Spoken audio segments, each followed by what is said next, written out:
ஸ்ரீசக்கர வரதாச்சாரியம் சுத்தசத்வ குருத்தமம் ஸ்ரீநிதிம் ராகவம் வந்தேஹி அபார கருணாகரம். கவசம் கனெக்ட் நேயர்களுக்கு நமஸ்காரம். பெரியாழ்வார் திருமொழி 4 முதல் திருமொழியின் நிறைவு பாசுரம் 10வது பாசுரம் பலஸ்ருதி பாசுரத்தை இன்றைய தினம் நாம் காண உள்ளோம்.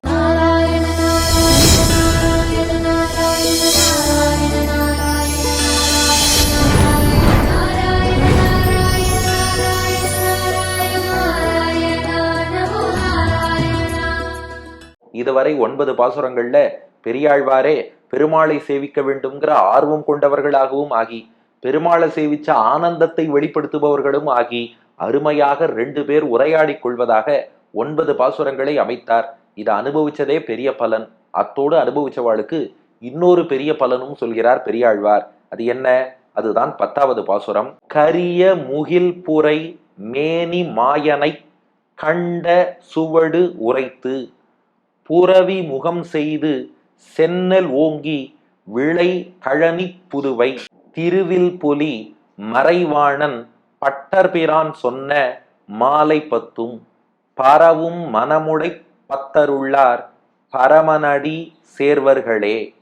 கரிய முகில்புரை மேனி மாயனை கண்ட சுவடு உரைத்து புரவி முகம் செய்து சென்னல் ஓங்கி விளைகழனி புதுவை திருவில் பொலி மறைவாணன் பட்டர்பிரான் சொன்ன மாலை பத்தும் பரவும் மனமுடை பத்தருள்ளார் பரமனடி சேர்வர்களே. இந்த பாட்டை 3 பகுதிகளா பிரிச்சுக்கணும். முதல் பகுதி, இந்த பதிகத்தினுடைய சாரம் என்னன்னா, கண்ணனை சேவிச்சுட்டோன்னு சொல்லி அதை சேவித்தவர்கள் அடையாளத்தோடு சொல்வது. அதான் கரிய முகில் புரை மேனி மாயனை. எம்பெருமான் எப்படிப்பட்டவன்? கரிய கருப்பு நிறம் கொண்ட, முகில் முகில்னா மேகம், புரைனா இந்த இடத்துல அதற்கு ஒப்பான அது போன்றன்னு அர்த்தம். கரிய முகில் புரை ஒரு கருப்பு மேகம் போன்ற மேனி திருமேனியை கொண்டவன் எம்பெருமான். அதனாலதான் கார்மேகத்தை பார்த்தா ஒரு குளிர்ச்சியும் ஆனந்தமும் ஏற்படுவது போல பெருமாள் திருமேனியை பார்த்தா குளிர்ச்சி ஆனந்தம் ஏற்படுறது. கார்மேகம் மழை பொழிவது போல கார்மேக வண்ணம் கொண்ட பெருமாள் கருணை மழை பொழிகிறார். அந்த கரிய முகில் புரை மேனி மாயனை. உருவத்துல மட்டும் வியப்பில்ல, மாயன்னா ஆச்சரியமான செயல்கள் செய்யக்கூடியவன், ஒண்டர்ஃபுல் ஆக்ஷன்ஸ், வியக்கத்தக்க செயல்கள் செய்பவன். அப்படிப்பட்ட செயல்கள் எல்லாம் 9 பாட்டுலையும் எவ்வளவு பார்த்தோம். இப்படிப்பட்ட வியக்கத்தக்க செயல் கொண்ட மாயனை கண்ட சுவடு, சுவடுனா அடையாளம்னு அர்த்தம், அல்லது எவிடன்ஸ் ப்ரூஃப்னு அர்த்தம். கண்ட சுவடு உரைத்து, அவனை எப்படி கண்டோம் என்பதற்கான அடையாளங்களை சொல்லி, ஏன்னா ஒவ்வொரு பாட்டிலையும் சொல்றா இல்லையா, அவனை பார்த்த சாரதியாக நாங்கள் கண்டோம், அவனை வராகனாக கண்டோம், அவனை ராமனாக கண்டோம், இன்னின் அடையாளத்தோடு கண்டோம்னு கண்ட சுவடு உரைத்து கண்டோம் என்ற அடையாளத்தோடு சொன்னார்கள். இங்கேதான் பெரிய கேள்வி வந்துடும். இந்த உபன்யாசகர் பாட்டுக்கு எல்லாத்தையும் டிராமாட்டிக்கா சொல்லணுங்கிறதுக்காக 2 குழுவா இருக்கா, ஒரு குழு கேள்வி கேட்டா இன்னொரு குழு பதில் சொன்னா, அப்படி எல்லாம் சொல்றார். பாட்டுல நேரா அந்த மாதிரி இருக்கா? பெருமாளை சேவிக்கணும்னு விரும்புறேளா, இந்த இடத்துல பார்த்தவா இருக்கான்னு சொல்லியிருக்கு, ஒருவரே பாடினதாக சொல்லலாமேன்னு கேள்வி வரும். சரி, அவளுக்கு நானே ஒரு பாயிண்ட், சேம் சைட் கோலும் எடுத்து கொடுக்குறேன். இதுல பெரியாழ்வார் என்ன பண்ணிட்டார், கண்ட சுவடு உரைத்துன்னு கண்டவர்கள் சொன்னதாக பெரியாழ்வார் பாடினதா தான் வச்சிருக்கார். அப்ப காண வேண்டும்னு ஆசைப்பட்டவர்கள் ஒரு குழு இருக்கிறார்கள், கண்டவர்கள் இன்னொரு குழு இருக்கிறார்கள். இது வரைக்கும் 9 நாளா நீ சொன்னியே, அது வெறும் நாடகப்படுத்துவதற்காக சொன்னாயான்னு கேள்வி வரும் இல்லையா? அடியன் சொல்லல. ஆனா இத மணவாள மாமுனிகள் வியாக்கியானம் பண்ணும்போது என்ன காட்டியிருக்காருன்னா, கண்ட சுவடு உரைத்துன்னு சொல்லிட்டாலே அதை கேட்டவா இன்னொருத்தர் இருக்கான்னு அர்த்தம். கேட்டவாளுக்கு தானே பார்த்துட்டேன்னு நாம சொல்லுவோம். இங்க வியாக்கியானம் பாருங்க, கண்ட சுவடு உரைத்து என்பதற்கு காண வேணும் என்று தேடுகிறவர்களுக்கு ஒரு குழு தேடுறா. கண்ட அடையாளங்களை சொல்லி, அவள்கிட்ட இன்னென்ன அடையாளங்களை சொல்லி இப்படி பெருமாளை சேவிச்சோங்கிறா. அதுக்கு அடுத்து ஒரு வார்த்தை ஸ்பஷ்டமா மணவாள மாமுனிகளே வியாக்கியானத்துல பாடிட்டார். என்னன்னா, தேடுகிறவர்களுடைய அவஸ்தையையும் கண்டவர்களுடைய அவஸ்தையையும் அடைந்து பேசுகிறார் தாமே இரே. ஒரே பெரியாழ்வார் தான் தேடுபவர்கள் நிலையிலும் பாட்டு பாடியிருக்கார், கண்டவர்கள் நிலையிலும் பாடியிருக்கிறார். அப்ப இது வரைக்கும் நாம சொன்னது நாமா சொல்லல, அத்தனையும் மணவாள மாமுனிகளுடைய வியாக்கியானத்துல உள்ளது. அதனாலதான் இந்த கிரிட்டிசைஸ் பண்றதுன்னு சில பேர் கிளம்புறவா அவசரப்பட்டு டக்குன்னு பார் இவர் இப்படி அடிச்சு விட்டாருப்பா. கொஞ்சம் பொறுமையா பார்த்தோம்னா விஷயம் என்னன்னு புரியும். ஸ்பஷ்டமாக மணவாள மாமுனிகள் வியாக்கியானத்திலேயே இந்த விஷயம் சொல்லப்பட்டிருக்கிறது. ஆகையினால இந்த கண்ட சுவடு உரைத்துன்னு சொல்லிட்டாலே ஒருத்தர் தேடின்னு இருக்கா, இன்னொருத்தர் அடையாளம் சொல்லியிருக்கா, அப்படித்தான் நாம் புரிந்து கொள்ள வேண்டும். இதான் பாட்டின் முதல் பகுதி. கருமை நிறம் கொண்ட திருமேனி கொண்ட எம்பெருமான் ஆச்சரிய செயல்கள் செய்யக்கூடியவன், அவனை கண்டோம் என்ற அடையாளங்களை சொல்வதாக இந்த பதிகம் அமைஞ்சிருக்கு. இரண்டாவது பகுதி இதை அருளி செய்தவர் யாரு? பெரியாழ்வார். அதுதான் 2-3 அடிகள். 2 அடிகள் பெரியாழ்வாருடைய வைபவம். புறவி முகம் செய்து சென்னலோங்கி விளைகழனி புதுவை. அவர் ஸ்ரீவில்லிபுத்தூரை சேர்ந்தவர். ஸ்ரீவில்லிபுத்தூர் எப்படிப்பட்ட ஊர்னா, வானளாவ சென்னல் பயிர்கள்லாம் அப்படியே நெற்கதிர்கள்லாம் ஓங்கி இருக்கான். ஆனா அந்த நெல் இருக்கே, ஸ்ரீவில்லிபுத்தூர்ல எல்லாருக்கும் பக்தியும் பணிவும் உண்டாம். அந்த நெற்கதிர் கூட ஓங்கி வளர்ந்தாலும் அதனுடைய தலைப்பகுதி மேல் பகுதி மட்டும் அப்படி லேசா வளைஞ்சு இருக்குமா. என்ன காரணம்? எப்போதுமே நாம் பணிந்து இருக்க வேண்டும், பணிந்திருந்தால்தான் வாழ்க்கையில் முன்னேறலாம்னு. அதுக்கு ஒரு உதாரணம் பாருங்க.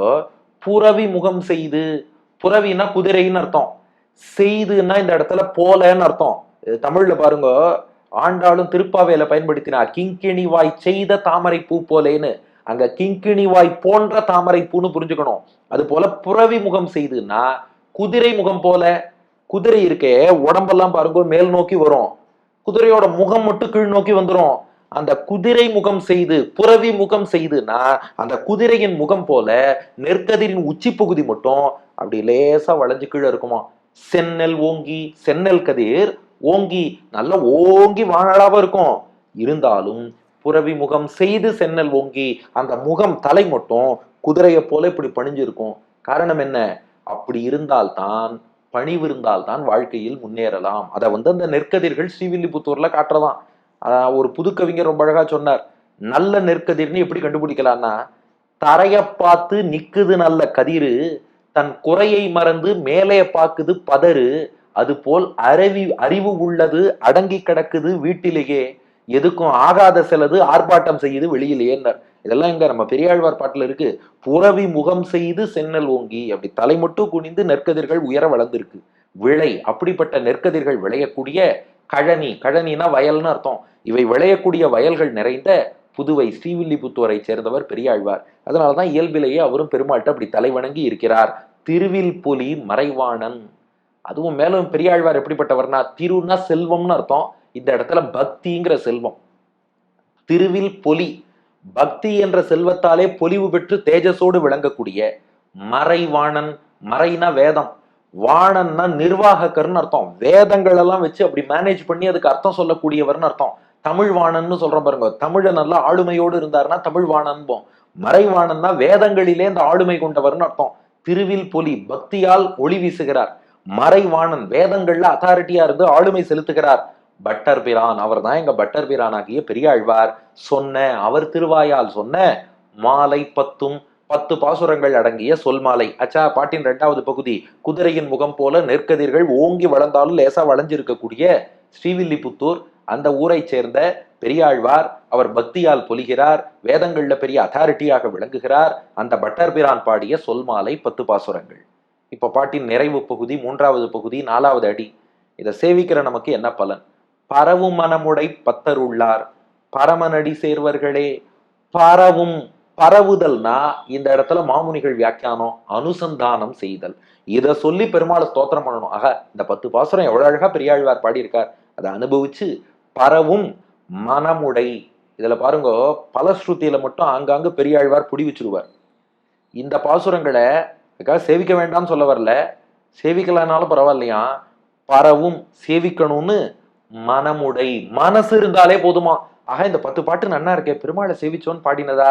பரவும் மனமுடை, இந்த 10 பாட்டை சொல்ல வேண்டும்ங்கிற மனசு கொண்ட பத்தர் உள்ளார். பத்தர்னா பக்தர். யாரெல்லாம் பக்தர்களாக இருக்கிறார்களோ, ஆனா மனசுல பக்தி இருக்கணும். பக்தி இல்லாம சொல்றேன்னா எடுபடாது. மனசுல பக்தியோடு இந்த 10 பாட்டை சொல்லணும்னு மனசு வச்சுட்டாலே பரமனடி சேர்வர்களே. பரமனாகிய பெருமாள் இருக்காரே, பரமபுருஷன், பரமன்னா மிக மிக உயர்ந்தவன், அந்த உயர்ந்த பெருமாள் அடி, அவன் திருவடியில சேர்வர்களே, நிச்சயம் பெருமாள் திருவடி அவளுக்கு கிடைச்சிடும். இந்த பாட்டுல எப்படி அந்த 2வது குழு பெருமாளை சேவிச்சாலோ அதே போல பெருமாள் திருவடியை இவாளும் சேவிச்சிருவா. ஆகையினால இந்த 10 பாட்டை சேவிக்கணும்னு பக்தியோட ஆர்வம் கொண்டு மன உறுதி கொண்டாலே போதும், பெருமாள் திருவடியை அடையலாம்னு பலன் சொல்லி பூர்த்தி பண்றார். ஆக கருத்த திருமேனி கொண்ட, கார்முகில் போல் வண்ணம் கொண்ட, ஆச்சரிய செயல்கள் கொண்ட எம்பெருமான் மாயன், அவனை கண்டதாக அடையாளம் சொல்வது 10 பாசுரங்கள். இதை பாடினவர் மேலே வளைந்திருக்கக்கூடிய செந்நெல்கள் நிறைந்திருக்கும் வயல்கள் சூழ்ந்த ஸ்ரீவில்லிபுத்தூரில் வாழக்கூடிய, பக்தியால் பொலிந்த, வேதத்துக்கு பெரிய அத்தாரிட்டியா விளங்கக்கூடிய பட்டர் பிரான் என்ற பெரியாழ்வார் சொல்மாலை 10 பாசுரங்களாக பாடியிருக்கார். இந்த 10 பாட்டை சொல்ல வேண்டும்னு பக்தியோடு யாரெல்லாம் மனசு வைக்கிறாளோ அவ பரமனாகிய பெருமாள் திருவடிகளை அடைவார்கள். கரிய முகில் புரை மேனி மாயனை கண்ட சுவடு உரைத்து புரவி முகம் செய்து சென்னல் ஓங்கி விளை கழனி புதுவை திருவில் புலி மறைவாணன் பட்டர்பிரான் சொன்ன மாலை பத்தும் பரவும் மனமுடை பத்தருள்ளார் பரமனடி சேர்வர்களே. கரிய முகில்புரை மேனி மாயனை கண்ட சுவடு உரைத்து புரவி முகம் செய்து சென்னல் ஓங்கி விளைகழனி புதுவை திருவில் பொலி மறைவாணன் பட்டர்பிரான் சொன்ன மாலை பத்தும் பரவும் மனமுடை பத்தருள்ளார் பரமனடி சேர்வர்களே. அடியன் வழங்கும் ஆங்கில வடிவம். These 10 verses explain the evidences of having had darshan of the Lord with dark-hued body and wonderful acts. It was described as a garland of 10 verses by Bhattarpiran, who shines with devotion and who is an authority in Vedas, living in Srivilliputhur, which is replete with fields which are full of paddy crops, whose heads are bent like the head of a horse. Those who wish to chant these 10 verses with devotion, those who wish to chant these 10 verses with devotion will attain the lotus feet of the Supreme Lord என்பது இதற்கான ஆங்கில வடிவம். இனி இதற்கடுத்த பதிகத்துக்குள்ளே நாம் நுழைய போறோம். அலம்பாவிருட்டாங்கிற பதிகம். இனி பெரியாழ்வார் திவ்ய தேச அனுபவத்துக்கு போறார்.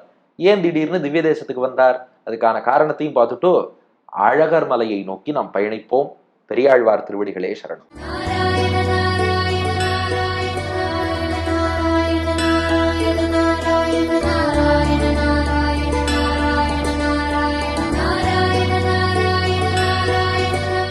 கரிய முகில் புரை மேனி மாயனை கண்ட சுவடுரைத்து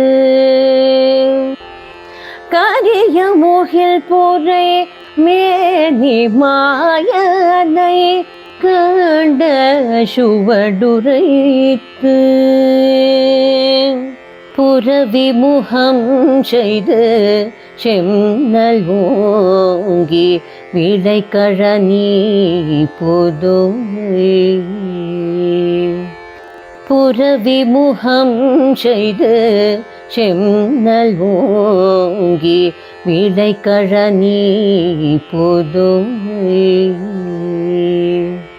திருவேழ் பொலி மறை வாண பட்டர்பிரான்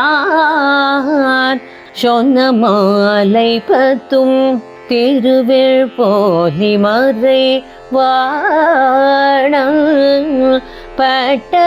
பட்டர்பிரான் சொன்ன மாலை பத்தும் பரவு மனமுடை பத்தருள்ளார் பரமனடி சேர்வர்களே.